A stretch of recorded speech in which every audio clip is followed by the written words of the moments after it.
Hello. हम India की जो मुख्य मुख्य फसलें हैं इनके बारे में चर्चा कर रहे थे। और कल हमने जो मोटे अनाज है उनके ऊपर डिस्कस किया था। आज हम बात करेंगे दालों की, क्योंकि इंडिया एक ऐसा देश है जहाँ पर एक कोटेशन बोली जाती है। तो बोला क्या चल रहा है भाई, तो बोला कुछ नहीं जी, गुजारा हो रहा है, दाल रोटी चल रही है। तो जो वो कोटेशन है वो ये चीज़ बताती है कि भारत के अंदर बहुत सारे लोगों का जो खाने के रूप में दालों का प्रयोग होता है। और जब भी आप किसी भी फंक्शन में जाते हो तो वहाँ पर भी आप लोगों को कुछ मिले या ना मिले, दालें ही मिलती हैं। आप किसी भी ढाबे में जाओगे तो वहाँ पे एक चीज़ कहोगे कि ये काम करो, दाल ले आओ। और हमारे माइंड में एक ही चीज़ आती है जी, दाल एक ऐसी है सब्जी, या आप ये कह सकते हो डिश की जिसका डेली ही निर्माण होता है। इसलिए दालों का अध्ययन करना बहुत ज़रूरी है। लेग्यूम परिवार के पौधा है जो खाने योग्य बीज के रूप में जाना जाता है। दालें हैं मुख्य रूप से फलियों में उगती है, विभिन्न आकारों और रंगों में आती है। संयुक्त राष्ट्र खाद्य एवं कृषि संगठन ने 11 प्रकार की दालों को मान्यता दी है। सूखी फलियाँ, सूखी चौड़ी फलियाँ, सूखी मटर, चने, गाय मटर, कबूतर मटर, मसूर, बम्बारा फलियाँ, वेंचेस, लुपिन्स और दालेनेल्स, ये आपकी अलग अलग 11 प्रकार की दालें हैं। तो वैश्विक आबादी के एक बड़े हिस्से को अगर प्रोटीन का के स्रोत के रूप में देखें, दालों का एक महत्वपूर्ण स्थान रहा है। इसके अलावा दालें नाइट्रोजन फिक्सिंग गुणों के माध्यम से मिट्टी की उर्वरता शक्ति को भी बढ़ाती है। और जो जलवायु परिवर्तन होता है उसके अंदर भी अपना योगदान देती है। भारत दुनिया का दालों में सबसे बड़ा उत्पादक, अगर हम वैश्विक उत्पादन के रूप में देखें 25%, उपभोक्ता विश्व खपत का लगभग 27% और आयातक लगभग 14%। मतलब हर मामले में भारत बहुत आगे है। उसका रीज़न क्या है कि भारत के अंदर दालों की खपत बहुत ज़्यादा है। और दालों की आप ये मानो कि ये कह सकते हो कि दालों के बिना हम अपने खाने को अधूरा ही मानते हैं। तो जो महत्वपूर्ण दालें हैं उनके ऊपर हम थोड़ा थोड़ा डिस्कशन करते हैं। चना, चना सभी दालों में सबसे महत्वपूर्ण है। हल्की ठंडी लगभग 20 से 25 डिग्री सेंटीग्रेड तापमान में ये होती है। और तुलनात्मक रूप में जो शुष्क जलवायु होती है जहाँ पर 40 से 50 सेंटीमीटर वार्षिक वर्षा होती है उन क्षेत्रों में होती है। एक रबी की फसल है। इसको शुद्ध रूप से या गेहूं, जो अलसी या सरसों के साथ मिश्रित रूप में उगाया जाता है। मतलब क्या होता है कि जो बीज खेत में इसको हम अलग से भी बोते हैं और साथ में मिश्रित फसलों के रूप में भी बोते हैं। मुझे आज भी याद है कि जब मैं छोटा होता था उस टाइम पे मेरे फादर साहब मेरे को होड़ खिलाते थे। वो होड़ क्या होता था, जो वो चने की वो होती थी, टाट होती थी, उसको आग में जला के देते थे और वो बहुत ही अच्छे लगते थे। आज के टाइम पे पता नहीं लोग करते हैं या नहीं करते हैं, मगर हमारे एरिया के अंदर जो चना है वो बिल्कुल ही विलुप्त हो चुका है। ठीक है, अब तो वो रेडियो के अंदर बिकने को आता है और हम घरों के अंदर बोते हैं। बोला चलो जी भाई इसकी चटनी हो जाएगी। ठीक है। मिश्रित फसल चना को ब्लाइट रोग को कुछ हद तक नियंत्रित करने में जो होता है उसको मदद करती है। अगर हम उत्पादन और वितरण की बात करते हैं, चने ने मिलेट्स की तरह गेहूं के हाथ बहुत नुकसान उठाया है। ठीक है। गेहूं जैसे जैसे आई है वैसे वैसे चने का क्षेत्र बहुत कम होता गया है।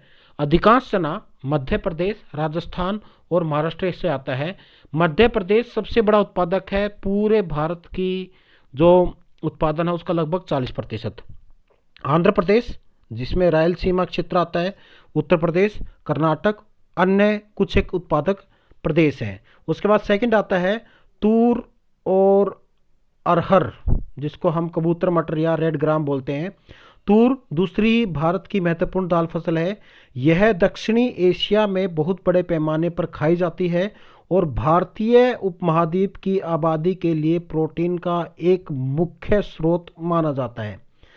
चावल या रोटी का प्राथमिक साथी है और पूरे भारत में एक जो स्टेपल डाइट का दर्जा इसको दिया जाता है। इसके मुख्य रूप से खरीफ फसल के रूप में उगाया जाता है। हल्की सर्दियों वाले क्षेत्रों में इसे रबी फसल के रूप में भी उगाया जाता है।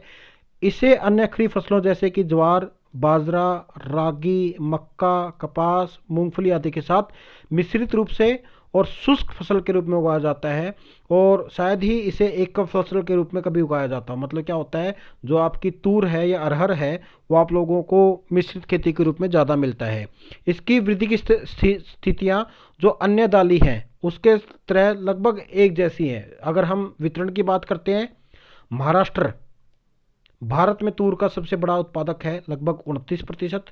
मध्य प्रदेश दूसरा सबसे बड़ा उत्पादक प्रदेश है, और बिहार में प्रति हेक्टेयर सबसे अधिक उपज देने का इसका सबसे मेन माना जाता है। आप लोगों के सामने ये अलग अलग है: किडनी बीज, split and skinless black lentils, split and skinless urad dal, whole moong dal, black eyed peas, chickpeas, ये आपकी अलग अलग दालें हैं। आप लोग जब भी मार्केट के अंदर जाते हो तो आप लोगों को इस प्रकार से ये दुकान के अंदर भी रखी हुई मिलती है। मसूर दाल है, तुअर दाल है, ठीक है। तो ये आप लोग देखो, और ये जो आपका एक भारत का मानचित्र है ये आप लोगों को दिखाता है। 2010-11 के आंकड़े बता रहे हैं 20 से 35 लाख टन जो ये वाला क्षेत्र है, ये पूरा का पूरा क्षेत्र है, यहाँ पर उत्पादन हुआ था। 10 से 20 टन यहाँ पर, और जो बिलो 10 से 20 टन है वो यहाँ पर है। मतलब पूरे इंडिया का ऐसा बहुत ही कम क्षेत्र है जहाँ पर दालों की खेती ना होती हो। ऑलमोस्ट कुछ एक प्रांत छोड़ दो, जैसे उत्तराखंड है, जम्मू कश्मीर है, हिमाचल प्रदेश है, अरुणाचल प्रदेश है, नागालैंड है, मणिपुर है, मिजोरम है, मेघालय है, केरला है, तो ये क्षेत्र ऐसे हैं जहाँ पर दाल की खेती नहीं होती। बाकी हर जगह पर दाल की खेती होती है। तो आप लोग इस डायग्राम को अच्छी तरह से देख सकते हो, या आप लोग इसको देख के आपके माइंड में ये चीज़ आई होगी जी हाँ ये दालें तो मैंने कहीं ना कहीं देखी है, चाहे वो घर पे देखी हो, चाहे वो आपकी उसमें देखी हो, मतलब मार्केट के अंदर देखी हो। उसके बाद एक सेकंड जो रह गया था वो है आपकी चाय, ठीक है, चाय की खेती। चाय एक पेय पदार्थ के रूप में आता है। अंतर्राष्ट्रीय चाय समिति के कार्यकारी निर्देशक के अनुसार भारत वैश्विक चाय महाशक्ति बनने की अक्षमता में है, जो इसके मजबूत उत्पादन क्षमता, बड़े उपभोग आधार और बढ़ते निर्यात अवसरों द्वारा समर्थित है। मतलब जब आप लोग अंतर्राष्ट्रीय व्यापार की बात करते हो तो भारत की प्रतिस्पर्धा श्रीलंका के साथ है। भाई कभी श्रीलंका आगे निकल जाता है, कभी भारत आगे निकल जाता है। तो इसमें क्या है कि भारत है चाय के निर्यातक में एक महाशक्ति के रूप में उभर कर सामने आया है, ठीक है। भारत के चाय की बाजार की वर्तमान स्थिति को अगर हम देखते हैं, प्रमुख उत्पादक में दूसरा सबसे बड़ा उत्पादक और उपभोक्ता है तथा तीसरा सबसे बड़ा निर्यातक है। केनिया शीर्ष निर्यातक है और अपने लगभग सभी उत्पादों को निर्यात करता है, जबकि चीन दूसरा सबसे बड़ा निर्यातक के रूप में आता है। चाय के उत्पादक के क्षेत्र, चाय उगाने वाले राज्यों में असम, पश्चिमी बंगाल, तमिलनाडु और केरल है, जो कुल चाय उत्पादन का लगभग 96% हिस्सा करते हैं। असम के अंदर असम घाटी और कछार, पश्चिम बंगाल द्वास, तराई और दार्जिलिंग, और यह क्षेत्र आते हैं। उपभोग में चाय उपभोक्ता करने वाला देश है जो अपने उत्पादन का लगभग 80% घरेलू उपभोग करता है। प्रति व्यक्ति उपभोग 840 ग्राम प्रति वर्ष, मतलब लगभग हम 840 ग्राम प्रति वर्ष इसका उपभोग कर लेते हैं। सर्वाधिक तुर्की के अंदर 3 किलोग्राम प्रति वर्ष जो चाय का उपभोग होता है। मतलब ये होता है ना भाई, चाय अगर हम किसी के घर पे चले जाएं और वहाँ पर हमसे चाय ना पूछी जाए तो एक ही बात आती है जी उसने मेरे से चाय नहीं पूछी, आदर सत्कार नहीं किया, क्योंकि चाय को हमने किससे के साथ जोड़ दिया, आदर सत्कार के साथ जोड़ दिया। तो चाय एक इम्पोर्टेंट आप ये कह सकते हो क्रॉप्स के रूप में या उपभोक्ता के रूप में अगर हम देखें तो सबसे ज़्यादा भारत में होती है। भारत 25 से अधिक देशों में चाय निर्यात करता है, जिसके प्रमुख आयातक रूस, Iran, UAE, USA, UK, Germany और चीन शामिल है। भारत की चाय निर्यात का लगभग 46% काली चाय है। अन्य निर्यातित प्रकारों में नियमित हरी, हर्बल, मसाला और नींबू चाय शामिल है। 46% काली चाय जो हम रूटीन में यूज करते हैं। चाय से संबंधित प्रमुख तथ्य क्या है? चाय कैमोलिया सिंसेसी पौधे से बनाई जाने वाली एक पेय है और पानी के बाद दुनिया का सबसे अधिक सेवन किया जाने वाला पेय है। भारत चाय बोर्ड 1953 में चाय अधिनियम के तहत स्थापित किया गया। वाणिज्य मंत्रालय के अधीन एक वैधानिक निकाय है जिसका मुख्यालय कोलकाता के अंदर है, और लंदन, दुबई और मॉस्को में विदेशी कार्यालय हैं इसके। चाय की खेती, उत्पादन और विपणन के लिए वित्तीय और तकनीकी सहायता प्रदान करता है। वृद्धि की स्थितियाँ, जलवायु, चाय एक उष्णकटिबंधीय और उप उष्णकटिबंधीय फसल है जो गर्म आर्द्र स्थितियों में अच्छी प्रकार से फलती फूलती है। तापमान की अगर हम बात करते हैं, 20 से 30 डिग्री सेंटीग्रेड के बीच में तापमान होना चाहिए। 35 डिग्री से ऊपर हो जाता है और 10 डिग्री से नीचे हो जाता है तो उस कंडीशन में पौधे को नुकसान होता है।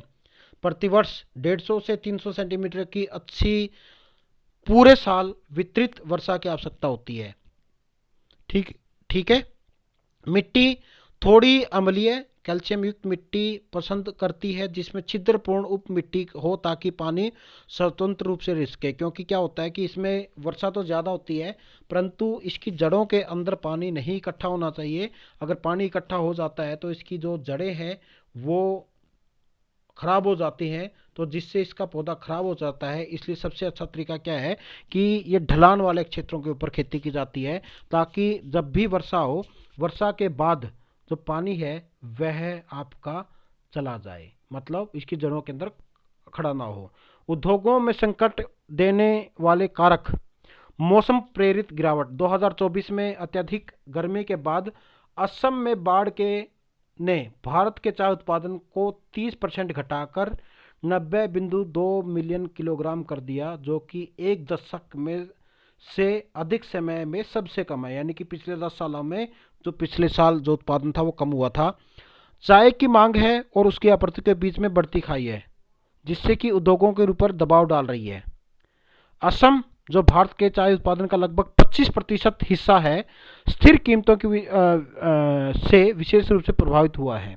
ठीक है, मतलब स्थिर कीमतें हो गई, कोई भी आपकी कीमतें नहीं बढ़ रही है। स्पर्धा बढ़ गई है, भारत को केनिया जैसे अन्य प्रमुख चाय उत्पादकों देशों से कड़ी प्रतिस्पर्धा का सामना मिल रहा है कि जिसकी वजह से उसके व्यापार के ऊपर प्रतिकूल प्रभाव पड़ता है। इनपुट लागत जो बढ़ रही है, पिछले दशक में आवश्यक इनपुट लागत में लगभग 9 से 15% की वृद्धि हुई है, जबकि चाय की कीमतों में लगभग 4% ही बढ़ी है। ठीक है, 20 कीटनाशकों पर प्रतिबंध ने महंगे विकल्पों के कारण चाय की कीमतें बढ़ा दी हैं, जिससे कि एक क्षेत्र में जो लाभ होता है उसके ऊपर बहुत ज़्यादा प्रभाव पड़ा है। ठीक है, तो अब हम बात करते हैं भारत अपने चाय उद्योग की स्थिरता कैसे सुनिश्चित कर सकता है। कुछ एक सजेशंस है। गुणवत्ता और मूल्य संवर्धन की ओर बदलाव, जीआई टैग वाली विशेष ब्रांडेड चायों को बढ़ावा दें ताकि बेहतर निर्यात कीमतें मिले। मतलब क्या होगा कि जीआई टैग लगा दें विशेष ब्रांड की ताज, जैसे कि आप लोग कहते हैं ना भाई, Taj Mahal, Lipton, book bond, Tata T, ये सारे की सारी क्या है आपकी गुणवत्ता वाली चाय हैं। इनको अगर बढ़ा देंगे तो इनसे अच्छा क्या मिलेगा, आप लोगों को रेवेन्यू मिलेगा। निर्यात बाजारों का विविधीकरण, जो निर्यात बाजार हैं जहां पर हम बेचते हैं मुख्य रूप से दक्षिणी अमेरिका, मध्य पूर्व और अफ्रीका को हम टारगेट करें ताकि जो हमारे अस्थिर बाजारों पर निर्भरता है वो कम हो सके। ठीक है, घरेलू उपभोग को बढ़ावा, जो हमारा विपणन है रेडी टू ड्रिंक है, आरटीडी, फ्लेवर्ड और वेलनेस चायों के माध्यम से प्रति व्यक्ति सेवन को बढ़ाया जाए। मतलब क्या होता है कि आजकल हम भी देखते हैं कि जी चाय चाय तो चाय के लिए क्या होता है, लोग अपनी तरफ आकर्षित करने के लिए क्या करते हैं, कुल्हड़ की चाय, गुड़ की चाय, इस तरह से, और ये चाय को फ्लेवर्ड के अंदर डाल के उसके उपयोग को हम घरेलू तौर के ऊपर बढ़ा सकते हैं। ठीक है, फार्म गेट मूल्य में सुधार, प्रत्यक्ष बाजारों, किसान उत्पादन संगठनों एफपीओ जिसको हम बोलते हैं, पारदर्शी नीलामियों के माध्यम से छोटे उत्पादकों को हम एक उचित हिस्सेदारी को सुनिश्चित करें ताकि वो इसके उसमें उत्पादन में अपना योगदान दे सके। अन्य देशों से सीखना, किसानों को उच्च गुणवत्ता स्थिर चाय उत्पादन के लिए सशक्त बनाएं। केनिया में जो फार्मर फील्ड स्कूल हैं, रोपण वाले, बारीक तोड़ाई वाले और प्रमाणन तैयारी वाले व्यवहारिक प्रशिक्षण प्रदान करते हैं। केनिया के अंदर तो इन चीज़ों की स्पेशल ट्रेनिंग की जाती है। तो वैसे वैसे हम क्या कर सकते हैं, इंडिया के अंदर भी उन ट्रेनिंग को हम क्या कर सकते हैं, ला सकते हैं। जब हम निष्कर्ष की बात करते हैं, चाहे भारत का जो चाय उद्योग है वो एक दोराहे के ऊपर खड़ा है। उसका रीजन क्या है, अपनी वैश्विक क्षमता और जलवायु संवेदनशीलता और कम मूल्य प्राप्ति जैसे गंभीर चुनौतियां के खिलाफ संतुलित कर रहा है अपने आप को।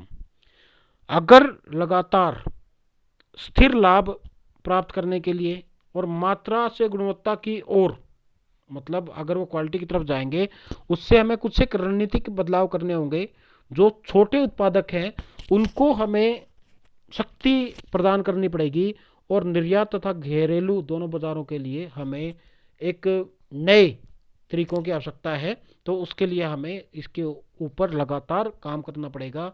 एक ये मानचित्र है इंडिया का, जिसके अंदर चाय के उत्पादक राज्य दिखाए गए हैं, मुख्य रूप से असम, पश्चिमी बंगाल जो दार्जिलिंग वाला क्षेत्र है, तमिलनाडु और केरला, ये है चाय उत्पादक प्रदेश। तो ये है भारत की जो मुख्य मुख्य फसलें थी, स्पेशली एमएससी प्रीवियस के सिलेबस के अंदर, ज्योग्राफी ऑफ इंडिया के अंदर जो जीजेयू के अंतर्गत पढ़ते हैं, और दूसरी यूनिवर्सिटी में भी जो पढ़ते हैं, बीए के अंदर पढ़ते हैं, उनके लिए भी लाभप्रद है। तो आप लोग को वीडियो कैसी लगी आप लोग कमेंट में बताएं। वीडियो को लाइक कर दें, चैनल को सब्सक्राइब कर लें, लोगों के साथ इसको शेयर करें ताकि वो भी लोग क्या कर सकें, इसको ज़्यादा से ज़्यादा अपनी जो नॉलेज है उसको बढ़ा सकें। बहुत बहुत धन्यवाद।